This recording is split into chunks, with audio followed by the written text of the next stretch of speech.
સમાચારથી ડીસા તાલુકાના વાસના ગોળિયા ગામ રામમય બન્યું। અયોધ્યા ખાતે આજે ભગવાન શ્રી રામની પ્રાણ પ્રતિષ્ઠા નિમિત્તે ડીસા તાલુકાના વાસના ગોળિયા ગામે સમસ્ત ગ્રામજનો એકઠા થઈ રામ ભગવાનની રામયાત્રા નીકાળી હતી।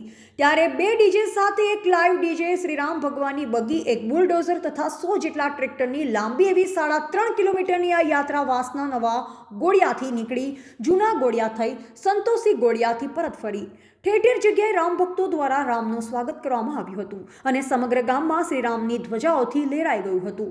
ત્યારે સમસ્ત વાતાવરણ જય શ્રી રામના નારાઓથી ગુંજી ઉઠ્યું અને દરેક ઘરે શેરીઓ વડાવી ફૂલડાઓથી સજાવી હતી। આ યાત્રા પરત નવા ગોળિયા મહાદેવ મંદિર ખાતે સમાપન થઈ હતી।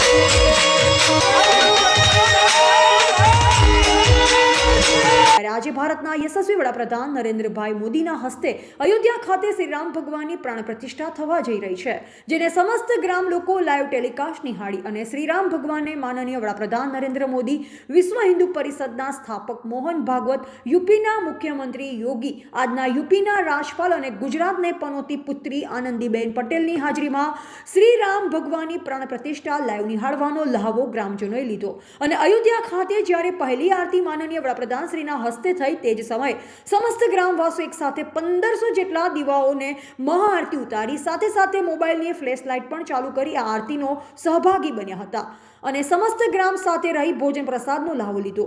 ત્યારે ગામના યુવાનોએ જણાવ્યું કે આજે ભગવાન શ્રી રામની પ્રાણ પ્રતિષ્ઠા થઈ રહી છે, ત્યારે અમારું ગામ આજે રામમય બની ગયું છે। ત્યારે અમને પણ એવું લાગે છે કે આજે અમે ખુદ અયોધ્યા બેઠા છીએ તેવો અમને અહેસાસ થાય છે અને સાંજે રામમય ભક્તિમય ભવ્ય લોક ડાયરો યોજાનાર છે। આજે આપણા ગામની અંદર જે પ્રોગ્રામ કરવામાં આવ્યો, કયા હેતુથી અને કઈ વિશે પ્રોગ્રામ કરવામાં આવ્યો? આજે સૌ પ્રથમ તો બહુ ખુશીનો ઉત્સવ છે, કારણ કે જે 500 વર્ષના ઇતિહાસમાં જે અમારું સપનું હતું, જે ક્ષણ જોવા માટે અમારી આંખો તલપાપડ થતી હતી, એ ક્ષણ અમે આજે નજરે નિહાળી છે। સમસ્ત વાસના ગોળિયા એક મંડપ નીચે, એક ધર્મશાળામાં અને સાથે મળીને અમે પૂજન કર્યું છે અને પ્રત્યક્ષ ન જઈ શક્યા પણ પરોક્ષ રૂપે ડિજિટલના માધ્યમથી અમે રામ મંદિરની પ્રાણ પ્રતિષ્ઠા મહોત્સવ અમે ખૂબ સુંદર રીતે નિહાળ્યો છે। આપણે આ ગામની અંદર તમે આજે પ્રોગ્રામ કર્યો, રામ ભગવાનની યાત્રા હોય છે, એ કેવી રીતે હોય છે, કેટલા પબ્લિક હતી?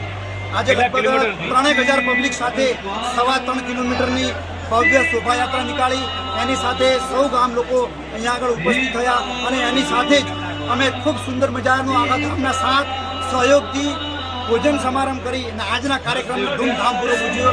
રાત્રે અમારે ત્યાં આગળ ડાયરાનું પણ આયોજન કરેલ છે અને ભવ્ય દિવ્ય ડાયરો આખું ગામના અસ્તરમાં ડાયરો થશે, એ જ આશા અને અપેક્ષા સાથે અમે હવે આ કાર્યક્રમમાં પાછા ફરી વાર જોડાઈએ છીએ। શું નામ આપનું? આપણા મુકેશભાઈ।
અહેવાલ અમૃત માળી, સંબંધ ભારત ન્યૂઝ, ડીસા.